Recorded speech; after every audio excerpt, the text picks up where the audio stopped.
ভালোই কেটেছে। বাচ্চাকে নিয়ে ঘোরাঘুরি, আসলে নববর্ষ মানেই হচ্ছে বাচ্চাদের আনন্দ, সাথে আমাদেরও। বাচ্চা নিয়ে সকাল থেকেই বের হয়েছি, ঘুরছি, চারুকলায় গেলাম, রমনায় তো ঘুরছি। তো সব মিলে বৈশাখ ভালোই কাটছে বাচ্চাকে নিয়ে। পান্তা ইলিশ খেয়েছেন? হ্যাঁ হ্যাঁ, সকালবেলায় পান্তা ইলিশ খেয়েছি। আচ্ছা, এই যে বাংলার যে নববর্ষ, এটা তো বিভিন্ন ধর্ম বর্ণ নির্বিশেষে সবাই পার্টিসিপেট করে।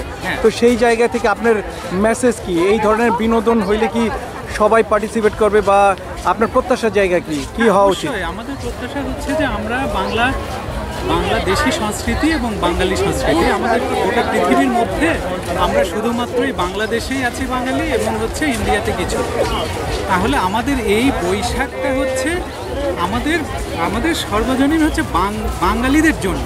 এখানে ধর্ম বর্ণ নির্বিশেষে সবাই এটাকে আসলে একটা আমাদের সংস্কৃতির অংশ হিসেবে, এটা কিন্তু আসলে সত্যিকার অর্থে ধর্মীয় ইস্যু না, এটা হচ্ছে বাঙালি সংস্কৃতির ঐতিহ্য একটা। তো আমাদের বাঙালি সংস্কৃতি ঐতিহ্য, এটা আমাদের জাতির ঐতিহ্য। তো এই জাতির ঐতিহ্য তো আমাদেরকে ধরেই রাখতে হবে। যেভাবে গোটা বিশ্বে নানান ধর্মের নানান বর্ণের লোকজন যেভাবে তাদের সংস্কৃতিগুলো ধরে রাখে, ঠিক আমাদের বাঙালিদের সংস্কৃতি হচ্ছে আমাদের এই পহেলা বৈশাখ উদযাপন। আমি আশা করব সকল ধর্ম বর্ণের লোক সবাই যেন এইটাকে আমাদের একটা জাতিগত উৎসব হিসেবে পালন করে, সবার মধ্যে সম্প্রীতি বজায় রাখে, এবং উৎসব আকারে যেন ধর্ম বর্ণ নির্বিশেষে এবং বয়স ভেদাভেদে বাচ্চা থেকে শুরু করে বয়স্ক সবাই যেন এটাকে উদযাপন করে। আমি সবার কাছে আহ্বান জানাবো এই বাঙালি নববর্ষ, এই বাংলা নতুন বর্ষকে আলিঙ্গন করার জন্য, বাংলা নববর্ষকে আমাদের উৎসব মুখর একটা পরিবেশ প্রদানের জন্য। আচ্ছা, আমি একটা জিনিস জানতে চাই, সেটা হচ্ছে এই যে ট্র্যাডিশন হিসাবে সবাই এই যে পান্তা ইলিশের একটা প্রচলন, তো এইটা কেন, মানে এই পান্তা ইলিশেই কেন খেতে হবে? আসলে পান্তা ইলিশটা বলছে যে এটাও বাঙালির ঐতিহ্য, এটা আসলে রীতিনীতিটা হয়ে গেছে। যেহেতু ইলিশ মাছ বাংলাদেশে সচরাচর পাওয়া যেত এবং খুব সস্তা ছিল, যেভাবে আমরা দেখি যে রোজার সময় আমরা কি করি, আমরা সব সময় হচ্ছে খেজুর দিয়ে শুরু করি।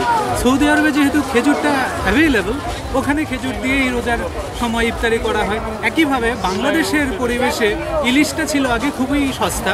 আমরাই ছোটোবেলায় কিন্তু 30 টাকা ইলিশের কেজি কিনেছি, এখন সেখানে 2200-2500 টাকা কেজি। তো এই যে ইলিশটা সুস্বাদু মাছ এবং সস্তা, আর বাঙালি আমরা মাছে ভাতে বাঙালি, সবসময় আমরা ভাত খেয়ে এসেছি, এবং আগে ফ্রিজ ছিল না, খাদ্য সংরক্ষণের সঠিক ব্যবস্থা ছিল না, তাই আমরা ভাতের মধ্যে পানি দিয়ে সেটাকে ভালো রাখতো। এতে করে আমাদের সেই পুরনো ইতিহাস যেটা হচ্ছে পান্তা খাওয়া, আর ইলিশ মাছটা সস্তা ছিল, সুস্বাদু ছিল, এখান থেকে বাঙালির খাবার হয়ে গেছে এটা। পরবর্তীতে ফাস্টফুড এসছে, এখন পিৎজা বার্গারের মধ্যে এই পয়লা বৈশাখে সবাই মনে করে যে হচ্ছে আমাদের ঐতিহ্য ফিরে যায়, সেই পান্তা ইলিশে ফিরে যায়।